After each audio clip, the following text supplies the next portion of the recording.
días. Bueno, espero que estén muy bien. Bienvenidos al House View local. Estamos con Martín Polo y con Justina Jeriquian. ¿Cómo andan, chicos? ¿Bien? Hola Nico, hola Justi, buen día a todos. Hola, muy buen día a todos. Bueno, bienvenidos. Estamos a 10 días de las elecciones de provincia, un mes y medio y un par de días más de las elecciones de medio término. El mercado sigue bastante volátil, las tasas en pesos altísimas. Seguimos con licitaciones importantes, así que nada, vamos a ver cómo anduvieron los activos el último mes y sobre todo qué esperamos para las próximas semanas, ¿no? Que no van a ser muy fáciles, me imagino. Como siempre, como estamos acostumbrados, no hay semana fácil. Así que bueno, Nico, si te parece, arranco con la presentación, como hacemos siempre, primero una entrada en calor a ver qué nos dejó el último mes y por qué, cómo justificamos el título para el cual lo convocamos hoy, ¿no? Así que, a ver, déjame ver que comparta. Como siempre voy a tratar de terminar 10:30 porque lo más importante de esta charla va a ser las carteras que nos presente Justi de cara al escenario que estamos planteando como el más probable, o por lo menos dónde nos movemos nosotros a la hora de hacer las sugerencias de inversión. Así que cualquier duda, Nico y Dale, Justi o al perfecto. público en general, arrancamos. Bueno, Dale, ¿por buenísimo. qué, Nico, arrancamos con este doble de riesgo, si querés, o como una entrada en calor un poquito más tensa, con los dientes apretados? Básicamente porque ya sabíamos que íbamos a tener un riesgo político a esta altura del mes. Las elecciones, vos bien lo dijiste, sin las PASO de por medio que siempre eran en agosto, todo el plato fuerte se concentra en la provincia de Buenos Aires, donde está prácticamente el 40% del padrón. Tuvimos elecciones en los últimos meses, pero ninguno es tan importante como esta por cómo se juega y por lo que podrían cambiar las fichas si es que cambian a partir del 8 de septiembre de cara a octubre. Eso era algo que estaba en el plano, en el radar. En el medio también tuvimos algunas malas noticias para el gobierno, algunos casos que hicieron ruido y están haciendo ruido, una caída en la imagen presidencial que preocupa, todavía se mantiene alta, pero sin duda nunca sabemos cuánto esto es ruido o si es tendencia. Y por otro lado tenemos el riesgo económico, Nico, vos bien lo marcaste en tu introducción. Que es, de acuerdo a la visión del gobierno, esto no debería ser un riesgo totalmente transitorio, derivado del riesgo político, como nosotros lo venimos marcando desde principio de año. Acá tenemos un riesgo económico a seguir. Obviamente lo más destacado es este fuerte incremento que tuvieron las tasas de interés. Estamos hablando de una TAMAR que ayer superó el 60%, un tipo de cambio que a pesar de esta suba de tasas se mantiene tensionado. Estamos a solo 3 pesos de volver al máximo que habíamos alcanzado allá por el 31 de julio. Por otro lado, tuvimos malos datos de actividad, una actividad que obviamente perdió impulso y esto es recién a junio, falta que entren los datos de julio y sobre todo lo que pase en agosto y en septiembre en este contexto de tasas de interés tan alta. La buena noticia, un poco para no deprimirlos, es esta inflación que afortunadamente se mantiene estable, es decir, es un proceso de desinflación que en el peor de los casos se amesetó, pero no vemos por ahora un rebrote fuerte en cuanto al nivel de precios y lo que venimos diciendo, Nico, desde principios de esta gestión, si querés, y la preocupación que nosotros tenemos sobre el frente externo, ¿no? Unas reservas netas que están muy lejos de la meta con el Fondo Monetario y recordemos que siempre cuando se hablaba de este modelo económico un poco teníamos las ventajas respecto a lo que había pasado en la administración de Macri, que esto iba a ser shock fiscal con gradualismo cambiario, a diferencia de aquel modelo que había sido shock cambiario con gradualismo fiscal. El shock fiscal se mantiene, es una muy buena noticia, pero lo gradual de lo cambiario viene siendo muy lento. ¿Por qué? Porque creemos que dentro de el círculo se tiene que terminar con acumulación de reservas y es algo que este modelo no está pudiendo hacer e incluso el gobierno como que tiró la toalla por estos meses en cuanto a esa dinámica. Obviamente esto va a ser materia de debate, va a ser la agenda post-octubre si quieren, pero bueno, eso es el objetivo de por qué este doble de riesgo. Riesgo económico, riesgo político, lo marcamos porque en algún momento se va a disipar bajar el riesgo político una vez que terminen las elecciones, al menos esa incertidumbre no va a estar. Vamos a ver si el riesgo económico era lo fuerte que nosotros pensamos o si estaba contaminado por ese riesgo político. Como ustedes saben, Nico, nosotros todos los jueves presentamos nuestro termómetro de las variables que más nos preocupan, las que festejamos y la que tenemos ahí en un nivel intermedio, algo que puede estar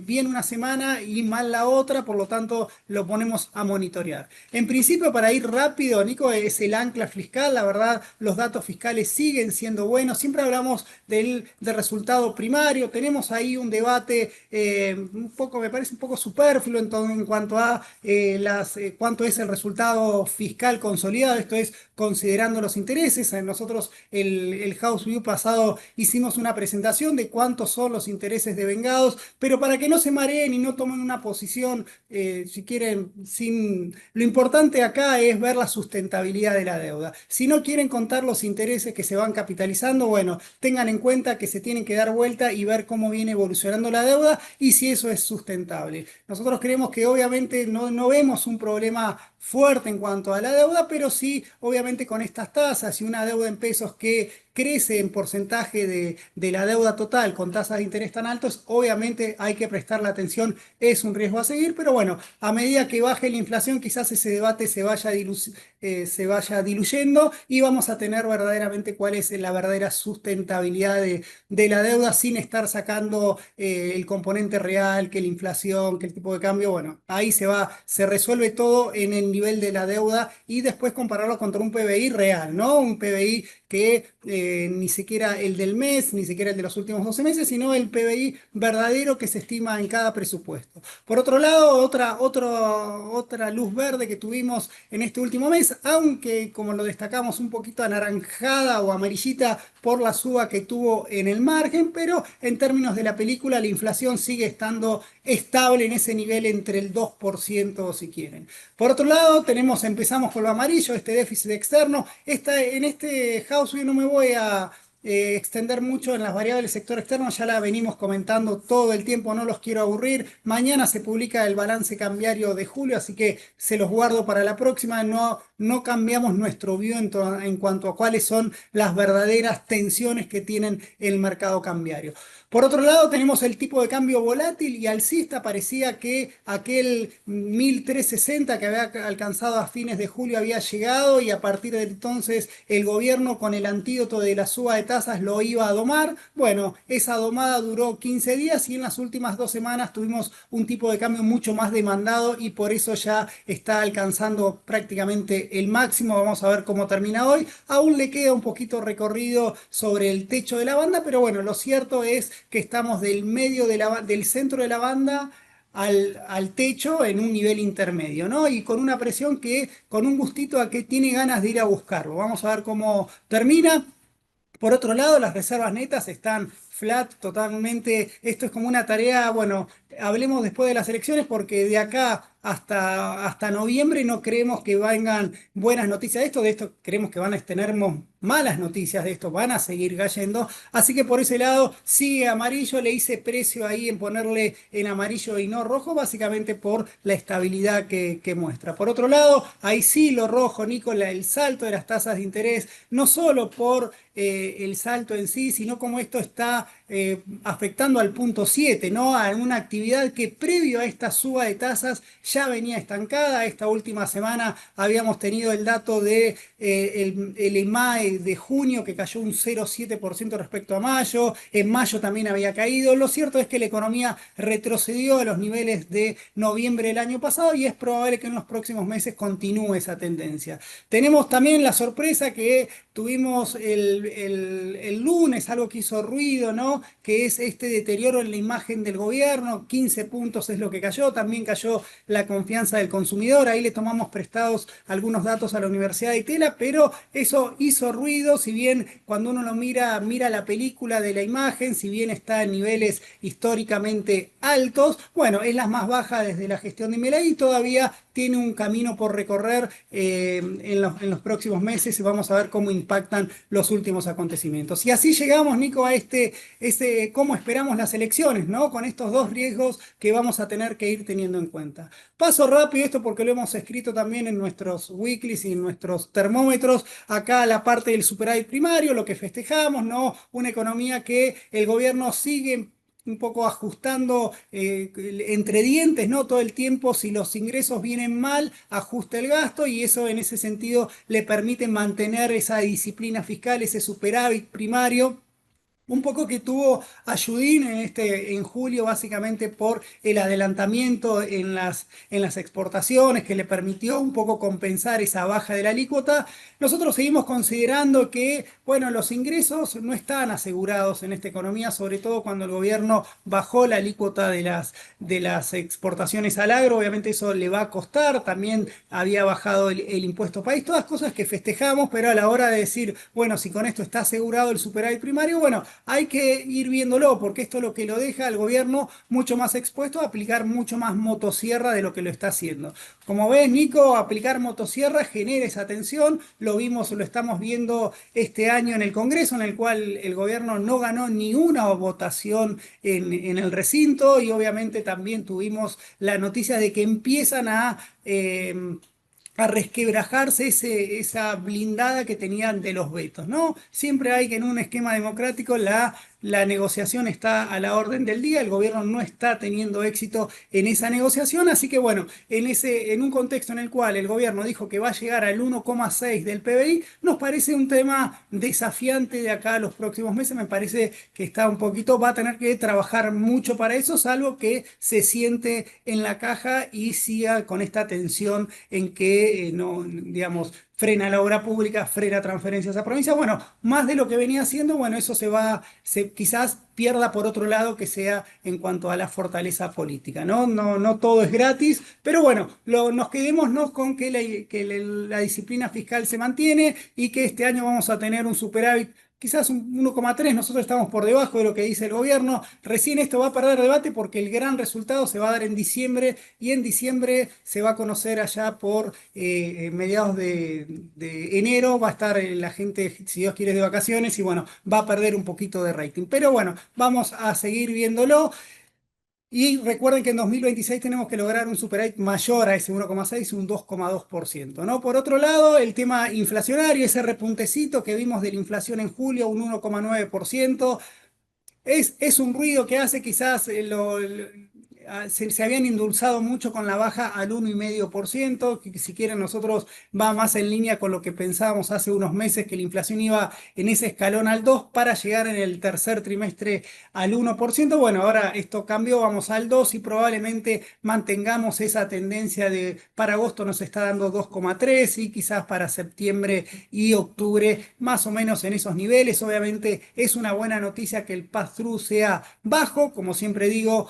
No juguemos con el pass-through porque en algún momento va a llegar, obviamente el tiempo lo dirá, las empresas se están reacomodando en un nuevo esquema de márgenes, así que me parece que sin silbando bajito eso se va a ir acomodando, por lo tanto nuestra visión es que le pone un piso a ese proceso de desinflación, pero tampoco digamos, para alertar demasiado, ¿no? La inflación sigue siendo uno de los grandes activos que tiene el gobierno de cara a las elecciones y como lo muestro siempre también cuando vemos la dinámica, la dispersión de precios, más allá de que ustedes ahí vean cierto serrucho para lo que veníamos, esto lo firmo acá, ¿no? Que se mantengan en estas variaciones los precios entre sí, ese manejo de precios relativos me parece que le da mayor fortaleza a este proceso de desinflación. Como les venimos diciendo, esto lo mostramos el House View pasado porque justo el calendario nos favoreció, ¿no? Esto de acá la clave va a ser mañana a ver qué pasó en julio. Recuerden que en julio el tipo de cambio nominal subió un 13% y junio, previo a que suban todas estas tasas de interés, digamos que me parece que acá estaba el antecedente, ¿no? De por qué tuvimos esta reacción del gobierno en cuanto a las tasas de interés, más allá del riesgo político que se veía. Es esta fragilidad que mostraba el mercado cambiario que seguramente lo debe haber agudizado en en julio y en el cual ahí tenemos algunos culpables, algunos sospechosos, que son por esas barritas negras que son la dolarización de las carteras, ¿no? En junio llegó a 4.000 millones, vamos a ver a cómo cerró en julio y probablemente veamos cuánto termine siendo agosto en este contexto de tasas de interés ultra positivas, ¿no? A ver si eso desincentivó la dolarización de carteras en un contexto también en el que las exportaciones de bienes ya en agosto nos van a dar mucho menos de lo que nos habrían dado en julio. Recuerden ahí el último dato es 3.300 de exportaciones, saldo comercial neto, si quieren, de 3.300. Probablemente en julio debe haber sido un poquito más bajo, pero con un agro liquidando lluvia de dólares del agro. Recuerden, el agro el mes pasado liquidó 4.600, vamos a ver cómo termina, pero 4.600 millones de dólares. Bueno, en agosto, tal cual estaba escrito y lo hemos destacado, no va a llegar a los 1.600, 1.700 millones de dólares. Así que esa tensión entre oferta y demanda de dólares la vamos a tener. Por otro lado, bueno, lo que vemos todos, ya vamos entrando un poco en la parte más que todos palpan, ¿no? Continuamente todos los días. Acá es lo que le decía de cómo este dato de julio parecía que se solucionaba con tasas de interés más altas, salieron envalentonados al carry trade, llegó a perforar los 1.300 pesos el tipo de cambio. Bueno, en las últimas 2 semanas hizo, ahí sí vemos otra B corta, es clásico ver la B corta en la economía argentina, no importa la variable que veamos, siempre va a tener una B corta y bueno, y así se está dando. 1.352 es lo que cerró el oficial, esto es el A3500, cerró un poquito más abajo, esto es el promedio que hace el Banco Central durante 3 veces del día, así que probablemente como terminó ayer, vamos a ver cómo arranca hoy, pero debería dar un poquito más bajo, pero el punto es el mismo que le queremos destacar, que es esa tensión entre tipo de cambio y tasas, a pesar de estas tasas, se mantienen. Y acá como van a ver cómo nos cierra acá el impacto macro, ¿no? Como siempre digo, cuando vemos la inflación, que es un promedio mensual, tenemos que ver el tipo de cambio promedio mensual, ¿no? Entonces, fíjense que en julio el promedio mensual dio un 7,3%. Si termina en estos valores, me va a terminar julio, si bien igual que julio, fin de periodo, cuando lo vemos en promedio va a haber subido un 5%. ¿Qué quiero decir con esto, Nico? Bueno, que el tipo de cambio relajado, cuando cambió el esquema cambiaron del gobierno, ya no más esta especie de tablita que teníamos del 2% todos los meses y ese tiro por la culata que fue un 1% por mes. Bueno, ya el tipo de cambio ya dejó de ser una variable estable y ya vemos que tiene un piso de devaluación mensual en torno al, si quieren, si lo quieren promediar, en torno al 3%. Esto lo pongo como para tener cuidado, decir desde dónde estamos parados, qué podemos esperar para los próximos meses. A ver, cuando nos preguntan cuál es el tipo de cambio mínimo que puedo esperar para los próximos meses. Y bueno, en este esquema cambiario, más allá de cómo va interviniendo, cómo se van moviendo las fichas en el medio, uno prudentemente puede decir, bueno, mira, menos de 3% del mes no le estimes. Entonces, por eso es nuestra cautela a la hora después de hacer las recomendaciones de inversión en pesos. Es decir, si algo te paga más del 3%, anda, pero si paga menos, ya es como es la barrera de entrada que nosotros suponemos que debería haber. La buena noticia, sí, lo vamos a pasar rápido, es esta mejora de la competitividad del peso. Fíjense, el peso en lo que va a dar el año ganó un 31% en términos nominales, dado que lo hemos hablado en el House View Global, el dólar se debilitó contra el resto del mundo, sobre todo contra el real, un 12% contra el euro, un 10%. Bueno, un poco eso nos compensó el diferencial de inflación y en términos generales llegamos ganados un 22% de mejora de tipo de cambio real, lo cual nos pone en una situación mucho más confortable y con esto también le vamos poniendo cierto mimo al techo de la banda. Es decir, es un tipo de cambio que en caso de que la inflación no se dispare como parece ser nuestro escenario, bueno, estamos en un nivel de tipo de cambio real promedio histórico, por lo menos prudente. Obviamente el futuro dirá si con esto alcanza. Recuerden que falta que el Tesoro empiece a comprar dólares, que se borró del mercado, pero bueno, es como para empezar a poner, así como le ponemos un piso a la devaluación mensual, le ponemos cierto techo hacia dónde se debería ir el tipo de cambio real. Obviamente, si cualquiera, nos encantaría tener el tipo de cambio a esta línea acá, como teníamos allá en 2003, pero a veces es mucho más complicado. Entonces ahí como como que por lo menos no estamos en estos valores que tanto tuvimos que discutir, tanto, bueno, tanto debate absurdo generaba como que esto se podía ir, que si estaba acá en el piso no pasaba nada, no. Como ven, cuando las cosas tienen que pasar, pasen. Miren el pasado, es una buena guía para ver las cosas, si bien la historia nunca se repite tal cual, siempre son disciplinadores de algunos argumentos. Pero bueno, ahí la buena noticia es que el tipo de cambio recuperó algo. Le regalo si quieren los motivos, pero bueno, el tipo de cambio no puede estar tan bajo como estaba y eso es una lección que deberíamos aprender todo el tiempo. Por otro lado, este está muerta las reservas internacionales netas a pesar de los ingresos del Fondo Monetario. Esto ya prácticamente lo perdimos. Fíjense, estamos en 41.000, casi 41.200 de reservas brutas. Las reservas netas están en 7.500 negativos.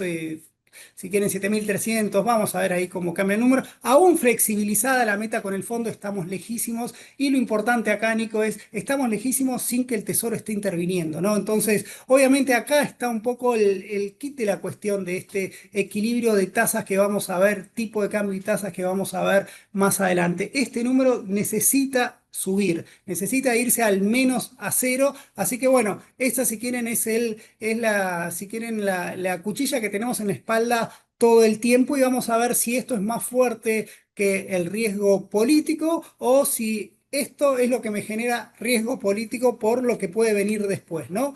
Después, esta idea, Nico, recuerden que venimos hablando desde no sé si error no forzado, no me animaría a decirlo así, pero sí un error, no, sí algo que nos descompaginó de cómo venía la dinámica cambiaria. El gobierno, voy a aguantarlo, voy a usar el argumento del propio gobierno en que no van a emitir más pesos, ¿no? Por eso acá el cuadro que ven con esto, una especie de bandera alemana, es la base monetaria amplia, ¿no? Como que el gobierno trata de que el total, lo que hay en circulante, los que hay en encajes y lo que hay en depósitos del tesoro, no supere los 60 billones de pesos. Si quieren, vamos a ponerlo en esos términos. En el medio, obviamente, hubo una recomposición de cosas. Teníamos acá 15 billones de pesos que el gobierno dijo, o el Banco Central dijo, esto no se renueva más. Obviamente, cuando nosotros veíamos eso, decir, bueno, acá se viene una inyección de liquidez al mercado muy fuerte, esto iba a buscar otros destinos. La hipótesis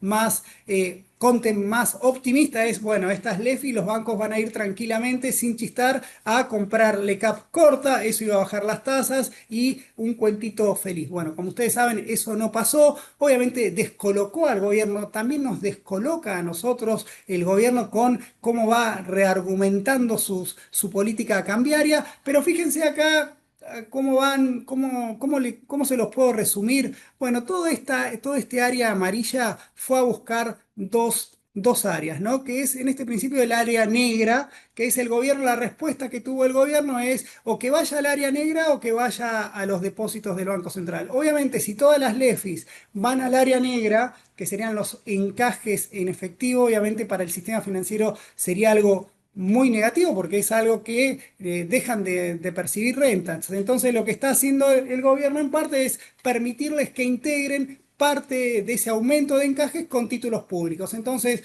por eso después Justi va a comentar un poco la licitación de ayer en el cual los bancos, en definitiva, a fin del día terminan comprando títulos públicos para encajarlos, para que eso sirva como encajes, amén de que también hay cambios metodológicos en la medición de la integración mensual. Pero bueno, esto lo que les quiero decir también es, fíjense que al final, al fin del día, las LEFI terminan estando en encajes, ¿no? Termina en ese lado, ¿no? Acá, fíjense cómo si bajan los encajes en efectivos, me suben los depósitos del gobierno y viceversa. Eso es un poco la idea del gobierno, es no tiro pesos al mercado. ¿No? Y cuando no tira pesos al mercado, bueno, pasan bueno, ven acá primero el barrilete que fueron las tasas de interés, pues digamos que la línea más gruesa es la línea roja, si quieren, es la TAMAR, 64%, esto es de TNA, ¿no? No, pues, si hacemos contra la inflación es mucho más alta, ¿no? Porque la inflación es algo que se capitaliza todos los meses, así que no va a ver, capitalizada que estamos al 80%, corregime Nico, pero más o menos la tasa efectiva anual anda por ahí, contra una inflación que en el peor de los casos va a ser del 25-30%, bueno, hagan la matemática de el nivel de tasas positivas que hay. El gobierno dice que esto es natural, uno ve los tweets de Caputo diciendo, bueno, si el mercado cree que esto si esto ven el riesgo político, por eso la avala por un tiempo, ¿no? Entonces, en ese sentido, bueno, vamos a ver cómo termina, pero mientras tanto tenemos que las tasas de interés activas, las tasas de adelantos, de nuevo, TNA al 88%, arriba del 100% efectiva anual, mientras que la tasa de caución ahí va zigzagueando. ¿Cuál es la contrapartida de esto? ¿Cuál es digamos, el motivo, el motor de esto? Bueno, ahí ven las exigencias de integración. Acá tomamos algo, los amigos del Banco de Galicia hicieron su informe, ahí lo tienen en el cuadrito, cómo fueron cambiando en el último mes. Tres veces los requisitos de integración de encaje, fíjense, estamos en términos históricamente altos, del 20 al 54%, todo lindo con la tasa es endógena, pero bueno, obviamente la tasa es endógena en base a esta regulación cambiaria, así que bueno, después se lo pasamos y ahí tienen un poquito cómo fue esa evolución y por cada componente de depósitos, así que bueno, si nos ven del Galicia, le agradecemos en su informe, me vino muy bien. ¿Cuál es la mala noticia que tenemos en el margen? Voy rápido. Bueno, lamentablemente los depósitos no están reaccionando del todo a esa suba en las tasas de interés. Fíjate, Nico, cómo están cayendo en marzo. En agosto suelen caer en agosto por el impulso que tienen de julio, por efecto de aguinaldos y demás, pero esta como que la caída está siendo mucho más fuerte, 4% es lo que caen, mientras que los préstamos, si bien obviamente adelantos está cayendo, un 15% es lo que cayeron desde que se empezaron a subir las tasas. Bueno, cuando ponemos todo en la batidora, bueno, nos da que los préstamos se siguen desacelerando, pero no son contractivos. Y si tenemos depósitos contractivos y préstamos que todavía siguen creciendo, nuestro indicador muy básico, ¿no? Acá no queremos, no apuntamos al Nobel con nuestros gráficos, pero sí para que se entienda, es, bueno, la relación entre préstamos y depósitos sigue cayendo y si esta relación sigue cayendo, las tasas de interés van a seguir presionadas al alza. Va a tener ¿por qué digo esto, Nico? Porque siempre nos vamos a preguntar, ¿dónde se equilibra el mercado con la tasa de interés? Todo lindo con la tasa endógena, pero bueno, si los depósitos siguen cayendo, bueno, lo que va a requerir del freno de las tasas, a ver, lo llevo acá. Si esto no reacciona, las tasas activas de los bancos van a tener que ser disuasivas de prestar para que acumulen liquidez y este ratio me vuelva a subir, ¿no? Es muy conceptual lo que estoy diciendo, muy básico, pero es lo que mejor se explica, ¿no? Es contundente esta tendencia, ¿no? Si la línea roja sigue cayendo, es probable que las tasas continúen con esta tensión hasta que la recesión discipline al gobierno, es decir, me parece que nos fuimos de mambo con esta estrategia, busquemos otra. Por otro lado, la mala noticia, ¿no? La caída del nivel de actividad que tuvimos en agosto, todo esto perdón, en junio, todo esto es previo a todo esta volatilidad que tuvimos en las tasas de interés, así que probablemente en los próximos meses o en los próximos 2 meses o 3, nos falta julio, agosto y septiembre, es decir, la economía se estancó, retrocedió, coquetea con la recesión, por más que sea duro el término para recesión, después que veíamos de la B corta a la recesión, bueno, es Argentina, es volatilidad, no, nada que nos sorprenda a todos los que vivimos en este país, por eso siempre ser cautelosos a la hora de mostrar las tendencias de la economía argentina. Por otro lado, ya tomamos prestados, como les dije, este indicador de la Universidad de Itela. También le agradezco a Fer Marul que siempre nos aporta conceptualmente estos gráficos. Y acá vemos cómo la parte de cal y la de arena, ¿no? La parte mala es que la imagen del gobierno AENA en julio cayó, bueno, en el dato de agosto, ¿no? Cayó al 42%, eso es un 16% o 13% de caída. Me confundo un poco con los datos de la confianza del consumidor, pero cayó más del 10%. Es un tirón de orejas para el gobierno. Le queda por debajo a la imagen que tenía Macri en aquel entonces, durante el gobierno de Macri. Lo ponemos conceptual, pero mientras esta línea esté Fíjense que a pesar de la caída, siempre cuando está en estos niveles, el oficialismo suele hacer buenas elecciones. Y con esto trato de darle cierta expectativa más positiva de hacia dónde vamos en nuestro escenario político. Nosotros no somos politólogos, hemos hecho webinars con destacados analistas, que lo pueden ver en nuestro blog de perspectivas. Acá simplemente como economista tratamos de ver los números y darle un escenario más certero o justificable a por qué nos planteamos a un escenario. Y acá de nuevo somos esclavos de los números nosotros. Yo no tengo una encuesta de campo, simplemente me baso un poco en la historia. Entonces acá ponemos The Wall, ¿no? Lo que es la provincia de Buenos Aires, el plato fuerte, si quieren, en la fortaleza del peronismo. Esto lo estoy mostrando todo el lado del peronismo como para ver si puede bajar mucho. Y acá tienen ustedes las últimas elecciones en la provincia de Buenos Aires, del 2013 al 2023. Lo que puse en negrita son las elecciones legislativas, siempre suelen ser más atomizadas, si se quiere el término, porque no hay una figura que convoca. Aparte, si hacemos una encuesta con quienes nos están escuchando, seguramente nadie tiene ni idea a quiénes, quizás sepan qué partido van a votar, pero no tienen ni idea quién es el candidato, ¿no? Bueno, me parece que eso es un poco el desafío que van a tener estas elecciones del 2025 y ver cuánta gente va a votar, pero en términos acá si la cantidad de gente que vote no nos importa, nos importan los porcentajes. Y fíjense que el peronismo, bueno, si uno hace el promedio de las últimas elecciones de los 10 años, bueno, no baja del 35%, ¿no? El promedio, si vamos a estas elecciones, uno puede decir, bueno, menos de 35 ya sería una muy mala elección para el gobierno, por lo que hablamos con gente como que lo puede pasar. Ojo, no digo que no puede, que van a volver a repetir ese número. De hecho, las probabilidades es que pase, pero bueno, nos sorprendería. Sería, si quieren, nos damos vuelta al optimismo, es decir, que el peronismo en esta elección saque 30% para el lado de los mercados, no quiero dar la idea política, ¿no? Para el lado de los mercados que salga el 30%, para el gobierno sería agua bendita, ¿no? Entonces, ¿cómo se va a definir esta elección en la provincia de Buenos Aires? Y bueno, con lo que dé la primera y la segunda y la tercera sección electoral, ahí tenemos el 30%, perdón, el 70% del padrón de la provincia de Buenos Aires está entre estas dos secciones. La sección uno y la 3 pesan lo mismo, 35% cada uno, no se mareen con los números.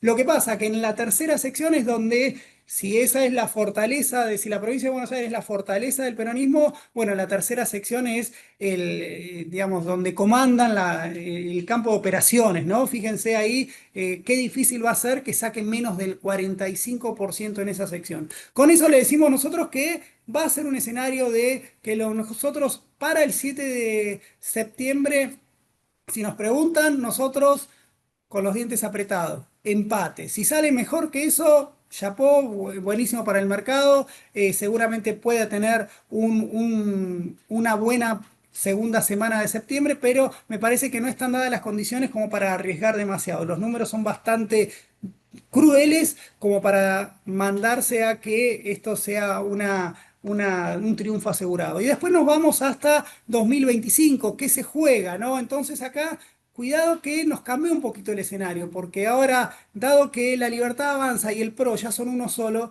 no es que la Libertad Avanza no arriesga diputados, ¿no? Ahora arriesga los diputados del PRO, ¿no? Entonces, hoy por hoy, entre los dos juntan 80, ponen en juego 30. Bueno, vamos a ver cómo resulta la elección. Obviamente hay partidos que tienen mucho más para perder, pero bueno, acá también le sumo a un cuadro que aportó Lucas Romero, al cual también le agradezco, ¿no? Haberlo publicado.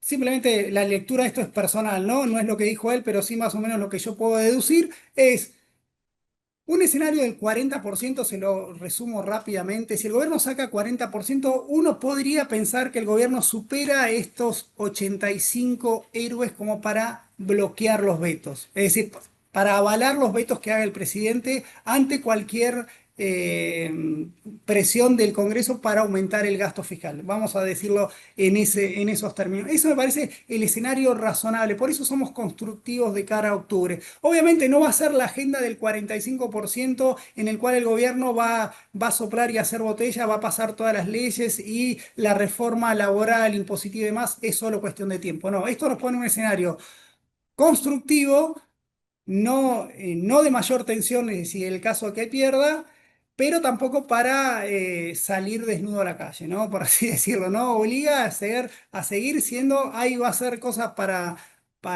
seguir trabajando y ya con esto termino, perdón. Bueno, acá se lo va a mostrar Justi, esto después ustedes lo pueden mostrar, lo pueden ver más detalladamente y nos pueden preguntar, pero nosotros acá, uniendo las puntas, ¿qué podemos decir de todos los escenarios, lo macro, lo político y demás? Bueno, ponemos tres escenarios y qué puede pasar de acuerdo al 28-27 de octubre, que el día después de las elecciones, ¿no? Y acá tenemos el escenario negativo, que sería volver a empezar, el gobierno saca menos del 35%, obviamente va a ser un escenario negativo con desconfianza, y de ahí vemos en cada uno de los cuadrantes cómo se podrían comportar las variables, obviamente la tasa de interés. Para ser claros en esto, nosotros creemos que las tasas de interés en estos niveles no se van a poder mantener después de octubre. No importa el resultado, ¿no? Sería demasiada asfixia sobre el nivel de actividad. Me parece que ahí el gobierno de las tasas van a caer y lo que va a pasar es un nuevo equilibrio entre tasa de interés y tipo de cambio, ¿no? Entonces, lo que va a ajustar después va a ser la inflación y el nivel de actividad. En el contexto del volver a empezar con unas tasas que cedan, obviamente vamos a tener mayor presión sobre el tipo de cambio, probablemente supere la banda, pero por poco tiempo, porque no creo que el gobierno tire la toalla, tiene las reservas tiene la plata del Fondo Monetario para correr, disciplinar un poco el mercado, pero lo cierto es que vamos a tener una tensión cambiaria mucho más latente, ¿no? Obviamente, con más devaluación, la inflación va a ser un poco más alta y la recesión va a ser más alta. ¿Cuándo se va a equilibrar este escenario? Cuando la fuerza de la recesión disminuya las importaciones, me equilibre el mercado cambiario y ahí volvamos, si quieren, en marzo a un nuevo equilibrio entre tasas de interés y tipo de cambio. El neutral, que si quieren que es el nuestro, después Justi le va a decir cuáles van a ser los verdaderos, los activos más apetecibles para cada escenario. Obviamente las tasas van a caer más.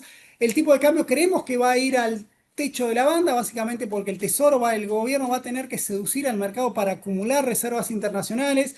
La inflación va a estar más moderada por la confianza, se mantiene también la expectativa de la solidez fiscal. Recuerden que va a empezar a hablarse con un poquito más de ímpetu de las reformas de Argentina, es decir, el camino construyendo el futuro. Le jugamos con esos títulos para que se entienda y después, obviamente, para el nivel de actividad va a ser, bueno, salimos del estancamiento que habíamos tenido hasta estos meses, obviamente con un poquito más de fuerza de lo que había sido en lo que hubiese sido en el volver a empezar, mejoraría el consumo, mejoraría la inversión, pero tampoco para tirar manteca al techo en una economía en el cual el ajuste del tipo de cambio posterior a las elecciones, obviamente en el corto plazo no va a ser tan bullish para el nivel de actividad. Y por otro lado, el último, la confianza ciega, que sería, como siempre hacemos, Nico, tanto los escenarios extremos preferimos darle menor probabilidad, pero este sería el escenario, el ideal para el gobierno, para Caputo y para todo el que invierte y está arriesgando hoy,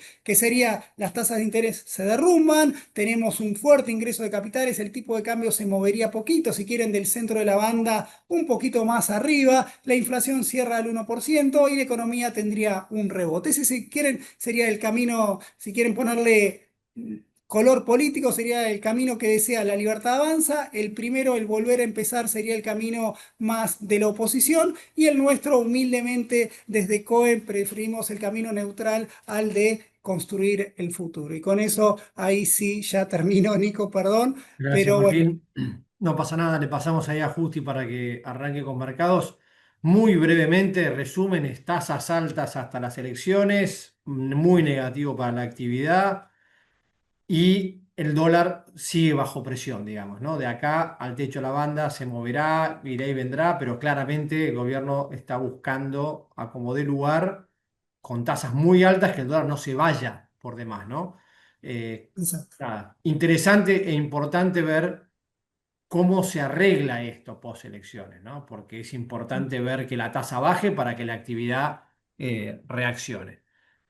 Sí, Bueno, ahí, sí, Nico, perdón. solamente un comentario que en el sentido de que la, no sería tan drástico con el nivel de actividad, no, estamos en una recesión suave, por el momento no vemos un derrumbe de la actividad notorio, digamos, esto es mayor tensión. Si quieren, es como que le apagaron la luz, le apagaron el motor al crecimiento, vamos, y de a poco, obviamente, dos meses Igualmente no se derrumba la los datos de actividad. actividad se ven exposed digamos, el Claro, efecto de las exactamente, tasas es decir, no y la es caída Disney. de préstamos de adelantos y todo te marca que va a tener un impacto esto, ¿no? Sí, sí, de acuerdo, pero también la heterogeneidad, quizás los melones se acomoden para que la caída no es, quiero decir, Nico, no estamos estimando una caída a nivel de actividad del 5% para este año. Cuando No, no, digo no, se perfecto. frenó, pero bueno, simplemente para acomodar ese view. Buenísimo, gracias. Bueno, vamos, Justi, con vos y así barremos un poco cómo están los activos y cómo se han Dale. comportado. Me avisan si se ve bien. Se ve bien, puedes agrandarlo si querés. Un segundito. Ahí va. Pero ahí te quedó en dos. Ahí va. Ahí se ve bien. Sí, perfecto. Perfecto. Bueno, vamos a pasar a comentar un poco cómo anduvieron los mercados en lo que fue agosto, que fue un mes bastante movido. Pero antes que nada me gustaría comentar acerca de la licitación que tuvo lugar en la rueda de ayer. Que bueno, el Tesoro logró un rollover del 100% de los vencimientos, la cifra que ayer mencionó Kirno a través de su tweet del 114% no contemplaba los vencimientos del TG25 por 1 billón de pesos, así que contemplando el vencimiento por este instrumento, el rollover para lo que fue la última licitación fue del 100%. Y recordemos que el Tesoro había ofrecido pocos instrumentos de muy corto plazo, a diferencia de cómo lo venía haciendo en las últimas licitaciones, ofreciendo una LECAP a septiembre y el resto de los instrumentos con vencimientos en enero y febrero del próximo año, por lo cual evidentemente esta política de suba de encajes que dispuso el Banco Central previo a la licitación, donde los bancos podían integrar con títulos suscriptos en licitaciones primarias con un plazo mayor a 60 días, fue claramente exitosa y así el Tesoro logró extender plazos y despejar parte de los vencimientos en lo que va del año. Entonces, para hacer un poco de memoria, si miramos para atrás, en la primera licitación de agosto el rollover había sido del 61%, lo que había generado cierta preocupación en cuanto al el excedente de pesos que habría quedado en el mercado, y esto obligó al Tesoro a hacer una licitación por fuera del cronograma habitual, donde colocó 3,8 billones, y con esta última, donde colocó 7,7 billones, el rollover para lo que quedó de agosto, para lo que fue agosto, fue un 95%. Pero ¿cuál fue la contracara de todo esto? Es que el Tesoro logró este financiamiento neto teniendo que convalidar tasas por encima de la curva en el mercado secundario, que incluso ya, como ya venimos comentando, ya venían tensionadas al alza.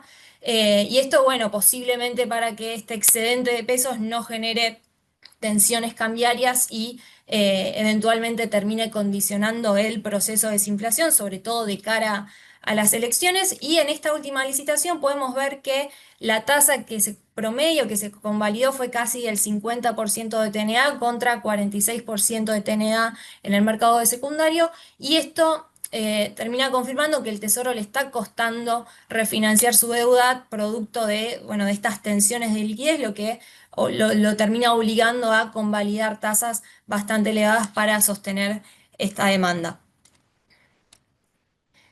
Bueno, y ahora pasamos a ver cómo fue la performance de los instrumentos en pesos, tanto en el mes como en lo que va del año, que bueno, claramente con el repunte que tuvo el tipo de cambio, los dólar link fueron los más beneficiados en el año, pero bueno, en agosto tuvo cierta calma el tipo de cambio, y en este sentido los dólar link acompañaron esta tendencia y vienen cayendo muy marginalmente.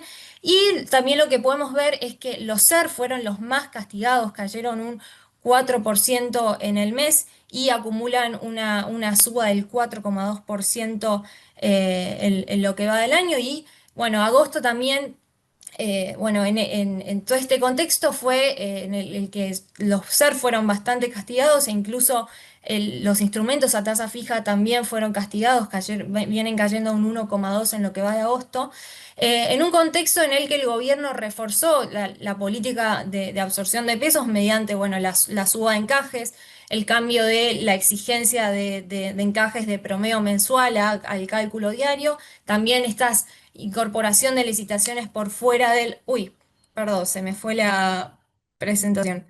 Eh, estas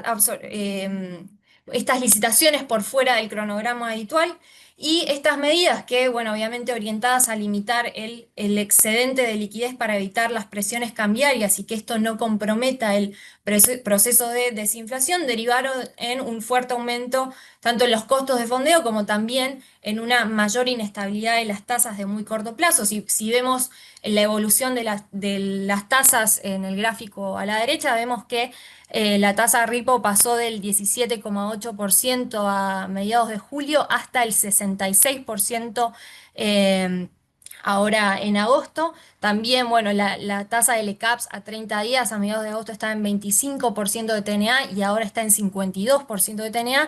Y esto claramente también se reflejó en las tasas reales, ¿no? Que, bueno, ya en el House View local pasado habíamos comentado que las tasas no estaban tan altas desde octubre del 2023 y ahora ya superaron esos niveles y es probable que en la medida que las tasas nominales se mantengan altas y la inflación siga desacelerándose, las tasas reales van a seguir manteniéndose en estos niveles bastante elevados.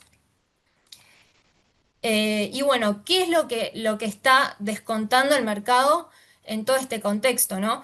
Lo que podemos ver es que tanto la curva tasa fija como la curva SER mantienen esta pendiente negativa, descontando que tanto las tasas nominales y reales tenderían a bajar en el largo plazo, obviamente aún manteniéndose en niveles bastante elevados.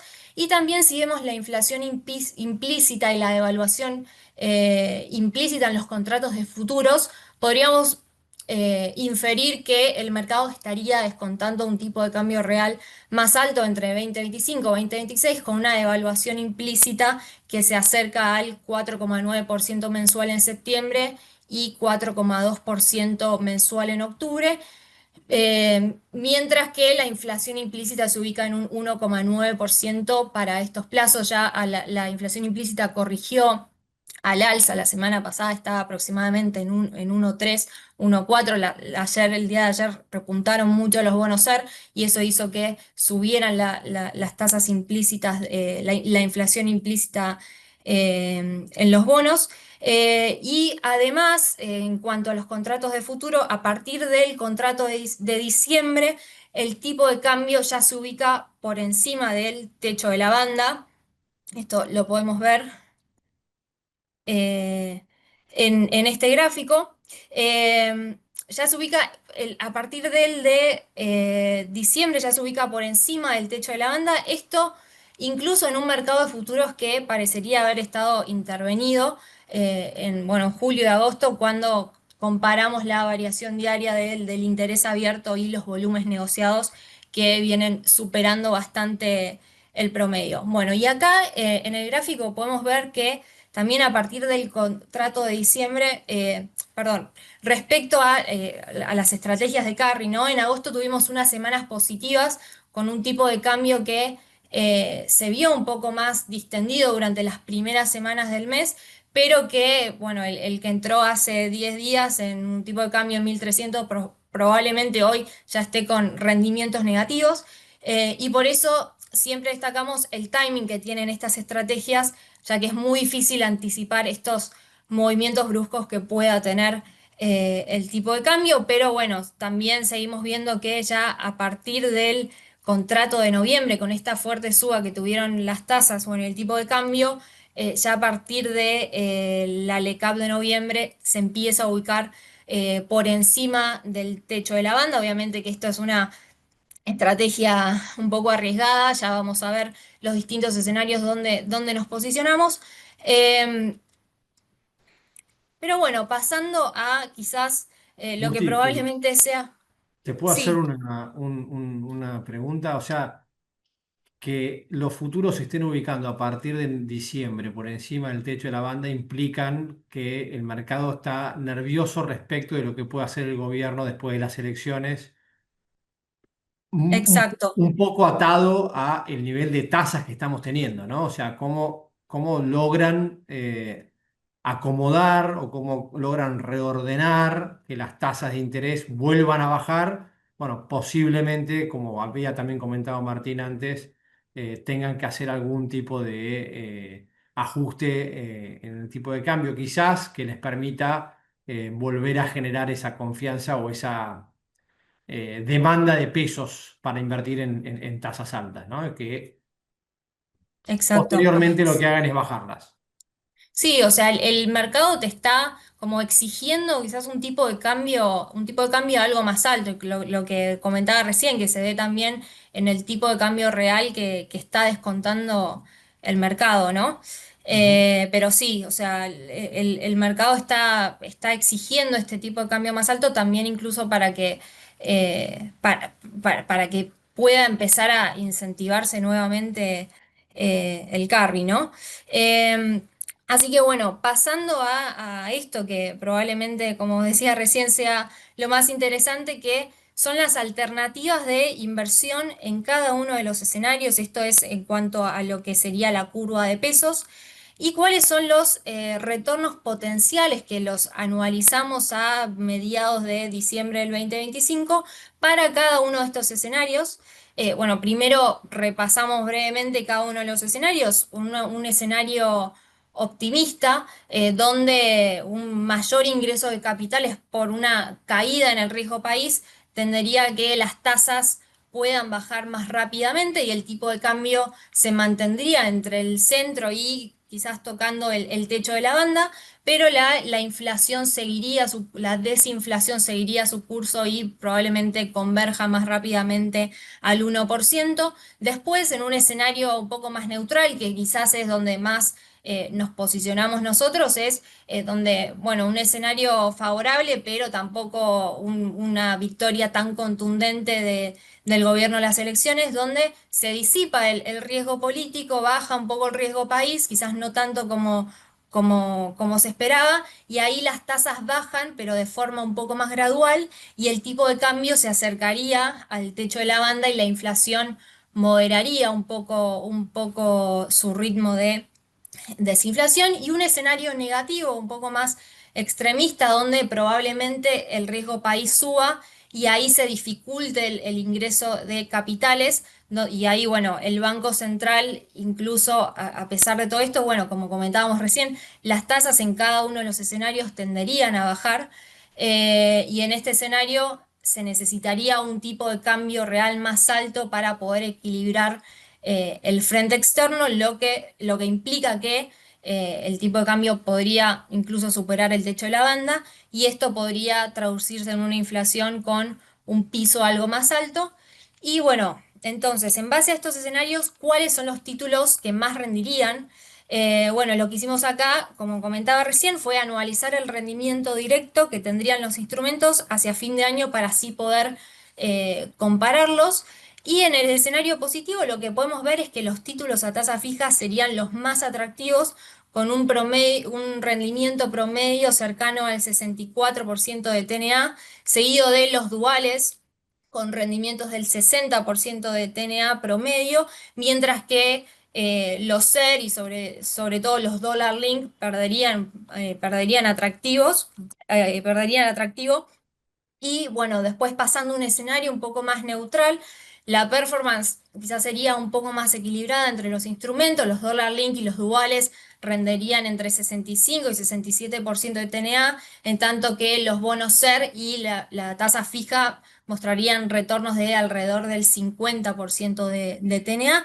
Y en el escenario más negativo, obviamente los Dollar Link estarían más demandados, serían la cobertura más efectiva, con rendimientos que superan el 70% de TNA. Esto, obviamente, anualizamos los rendimientos a diciembre. Y los SER también se verían favorecidos justamente por este piso más alto de inflación que tendríamos en este escenario, mientras que los duales y la tasa fija quedarían un poco más rezagados, con retornos del 55 y 34% de TNA respectivamente. Bueno, estos son un poco un resumen de los instrumentos. Vamos a pasar a la parte de dólares para así después poder presentar las carteras que estamos recomendando, tanto para la parte de pesos como para la parte de dólares. Y bueno, si vemos la performance que tuvieron cada una de las clases de activos, vemos que, bueno, por ahora los bopreales siguen siendo los que mayor retorno tienen en lo que va del año. Me estoy quedando sin tiempo. Los provinciales, bueno, le siguen a los bopreales. Después los corporativos tuvieron un rendimiento bastante constante, pero bueno, no superan los bopreales y los provinciales. Y por otro lado, vemos una fuerte caída eh, de los bonos soberanos, sobre todo acentuada en la última semana. En lo que va del año, los soberanos en dólares tienen una pérdida cercana al 4%. Durante agosto había mostrado cierta recuperación, pero bueno, este ruido político parece que pesó bastante fuerte con este revés en el Congreso, tanto con el rechazo del veto a la ley de emergencia de discapacidad, el deterioro del índice de confianza en el gobierno y también, bueno, los últimos rumores de los posibles casos de corrupción. Y todo esto derivó en una caída acumulada del 4% en los soberanos en el mes, que se concentró más que nada en esta última semana, que bajó un 4,6%. Esto obviamente también se reflejó en el riesgo país. Y bueno, acá vemos el rendimiento del GD30, que claramente descomprimió muchísimo. Hoy se ubica en niveles cercanos en el 13 y 14%, que claramente se disoció bastante de lo que pasó con los emergentes comparables y también con los corporativos high yield. Em, Así que bueno, ahora pasando a los escenarios en cuanto al riesgo país, bueno, de cara a este trade electoral, la dinámica de los soberanos en dólares claramente va a estar determinada en gran parte por la posibilidad de que el gobierno logre el acceso a los mercados internacionales. Esto habilitaría una compresión en el riesgo país. Y en el escenario positivo, donde la compresión hacia una zona de 475 puntos básicos podría habilitar el acceso a los mercados internacionales, esto podría generar alzas del 11 y 30% en los bonos más largos bajo ley extranjera. El G35 y el G41 son los más beneficiados por este mayor retorno potencial y también porque tienen mayor liquidez. Y en un escenario intermedio con riesgo país de aproximadamente 650 puntos básicos, los retornos se moderarían en torno al 8 y el 15%. Y bueno, en un escenario negativo donde el riesgo país suba y el gobierno no logre el acceso a los mercados internacionales, esto implicaría una pérdida de hasta un 4%, que obviamente son más pronunciadas en el tramo largo de la curva. Bueno, y ahora sí, pasamos a las carteras y con esto ya voy cerrando y acá planteamos, bueno, estas tres alternativas, dos extremos en un escenario optimista y otra para el escenario más negativo y otra para el escenario más neutral, que quizás es el escenario donde más nos mantenemos. Y en el positivo, bueno, en cuanto a lo que es la parte de pesos, conviene sobre todo los títulos a tasa fija, seguido por los duales, que bueno, los duales, incluso con esta baja de tasas que podría pronunciarse, incluso terminarían pagando la tasa variable, así que siguen siendo atractivos. Y claramente, bueno, las estrategias de carry serían las más, se verían bastante beneficiadas en este escenario, porque, bueno, el tipo de cambio no debería subir tanto y por eso es que ponderamos más tasa fija y duales.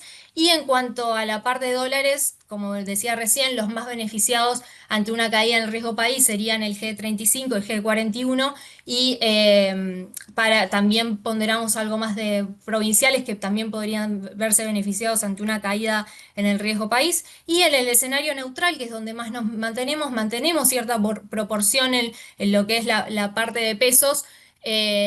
También sumamos quizás a L30, que es algo un poco más conservador, y G35, sumamos Bopreal serie 1C, eh, provinciales y algo más de corporativos como para poder equilibrar un poco y no exponernos 100% a este riesgo. Recordemos que nosotros quizás nos mantenemos más en esta cartera un poco más moderada y en el escenario más negativo ponderamos más que nada lo que es la cobertura o dólar link bueno, incluso mantenernos líquidos, mantenemos una proporción bastante grande en lo que sería dólar MEP o también bonos corporativos hard dólar de muy corto plazo y para lo que sería la parte de pesos ponderamos más lo que son los bonos SER y la TAMAR antes que la tasa fija. Así que bueno, en definitiva lo que buscamos con estas carteras es dar una respuesta a cada uno de los escenarios. Si el mercado se torna más constructivo, tenemos, bueno, opciones para capturar este upside potencial y si se mantiene un equilibrio más frágil, la cartera eh, buscaría diversificar un poco entre el carry y también cobertura con instrumentos en dólares. Y bueno, un escenario más adverso, priorizamos más, digamos, la dolarización de carteras. Buenísimo, Justi. Bueno, muchísimas gracias. Ahí leo varias preguntas, algunas respecto al tema de elecciones, otras respecto de las tasas. Creo que hemos cubierto casi todos los puntos. Eh, Tenemos la elección en la provincia, como Martín comentó al principio, no hay mucha historia respecto a desdoblamientos de elecciones en la provincia de Buenos Aires. Lo que se espera es que salgan empatados y sería bueno eso, como explicó Martín, entre la sección uno y 3 tienen 70% del total de votantes y la 3 que incorpora la matanza probablemente gane Unión por la Patria y bueno, hay que ver cómo sacan la diferencia en la uno y después desde ahí hasta el 26 de octubre creo que va a seguir habiendo volatilidad y tasas altas, como explicaba Justi recién y que los activos de riesgo van a tener volatilidad. Los soberanos y las acciones han caído bastante estas últimas semanas con los ruidos políticos. Si las elecciones de provincia salen normales, empatadas, bien, pueden recuperarse algo, pero no creemos que haya mucho cambio en los precios hasta las elecciones de octubre, salvo que algo indique que las elecciones de octubre van a ser muy beneficiosas en un escenario optimista y el mercado empiece a anticiparse, ¿no? Bueno, no sé si Martín querés agregar o Justi quieren agregar algo, si no, ya, si les parece, vamos cerrando. No, perfecto, Nico. Excelente resumen. Bueno, muchísimas gracias a Buenísimo. todos. Los esperamos el mes que viene, luego de las elecciones, y bueno, espero que tengan un buen fin de semana. Gracias. Hasta la próxima.